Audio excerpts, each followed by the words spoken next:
सोचो भाई कि अगर वैक्सीन में डोज गलत हो जाए या फिर कंटामिनेशन हो जाए तो क्या होगा। सिर्फ एक पेशेंट नहीं बल्कि पूरा का पूरा पॉपुलेशन ही रिस्क में आ सकता है। इसीलिए इंडिया में वैक्सीन के लिए एक अलग से स्ट्रिक्ट लॉ बनाया गया है जिसका नाम है शेड्यूल F1। ठीक है, तो आज के वीडियो में हम यही देखेंगे कि आखिर हमारा जो शेड्यूल F1 होता है ना, ये होता क्या है और इसका मेन पर्पस क्या होता है। ठीक है, और इसका मतलब कोल्ड चेन क्या है, मतलब कि सबसे इंपॉर्टेंट पॉइंट यही होगा कि आपका मतलब कि इसको कैसे रखना चाहिए। ठीक है, और मैन्युफैक्चरिंग स्टैंडर्ड क्या है। ठीक है, और इसको कोई मैन्युफैक्चरिंग का जो स्टैंडर्ड का जो भी रूल एंड रेगुलेशन उसको फॉलो नहीं करता है तो फिर क्या होता है। ठीक है, तो चलिए वीडियो शुरू करते हैं। उसके बाद देखिए this video is proudly sponsored by Ram मुक्तिमा।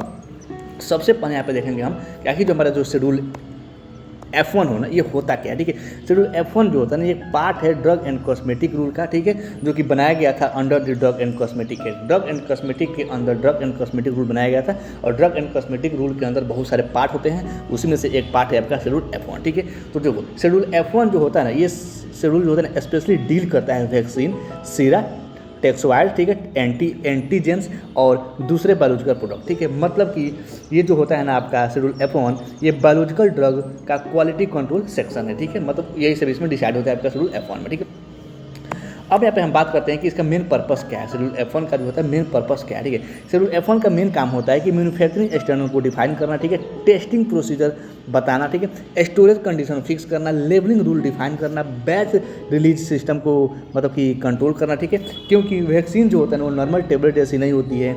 ये जो होता है ना एक लाइव या फिर इनएक्टिवेटेड बायोलॉजिकल मटेरियल से होता है। ठीक है, मतलब जिंदा या फिर जो होता है ना इनएक्टिवेटेड जो बायोलॉजिकल मटेरियल होता है उससे इसकी चीज़ को बनाई जाती है।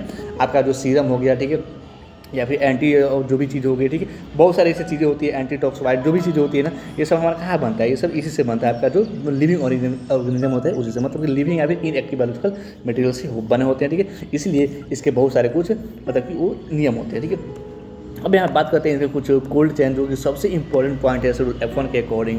जो इसका जो वैक्सीन है ना, जो भी आपको वैक्सीन देखते होंगे, उसको 2 से 8 डिग्री के टेम्परेचर पर स्टोर करना मैंडेटरी होता है।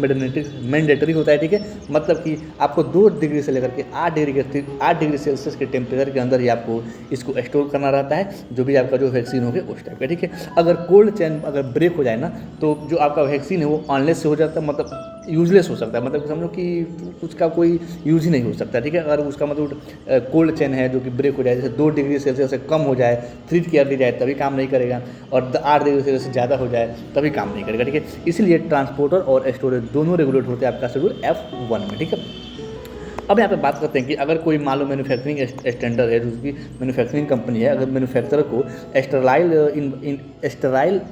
स्टेराइल इन्वायरमेंट मेंटेन करना पड़ता है। ठीक है, और एनिमल टेस्टिंग और या फिर पोटेंसी टेस्ट करना पड़ता है। ठीक है, ठीक है, यहाँ पे कुछ है डिटेल्ड कुछ बैच रिकॉर्ड मेंटेन करना पड़ता है। ठीक है, और हर जो वाइटल होता है, हर वाइटल पर बैच नंबर मेंशन करना पड़ता है, और हर बैच तब तक मार्केट में नहीं जा सकती है जब तक गवर्नमेंट लैब से क्लियरेंस न मिल जाए। ठीक है, जैसे कि गवर्नमेंट जो है ना CDSCO, ये सब CDSCO ये सब टेस्ट करती है हर एक चीज़ की। ठीक है, अगर यहाँ से अप्रूवल मिल गया तभी वो मार्केट में आएगी, अगर अप्रूवल नहीं मिला तो फिर वो मार्केट में नहीं आएगी। ठीक है, तो अगर कोई मैन्युफैक्चरर जो है, कोई भी मैन्युफैक्चरर है, अगर शेड्यूल F1 के वायलेट करता है, उसका मतलब कि जो उसका नियम है उस नियम को फॉलो नहीं करता है ना, तो आपका उसका जो लाइसेंस है ना, जो भी मैन्युफैक्चरिंग है उसका लाइसेंस जो कैंसिल हो सकता है, हैवी पेनाल्टी भी लग सकती है। ठीक है, और यहाँ तक कि जेल भी हो सकता है उस मैन्युफैक्चरर को। ठीक है, क्योंकि ये पब्लिक हेल्थ का मैटर होता है, यानी पब्लिक हेल्थ यानी देश का राजा तभी राज करेगा जब पब्लिक अच्छी रहेगी। ठीक है, अगर पब्लिक ना रहे तो फिर देश का राजा भी राज नहीं करेगा। ठीक है,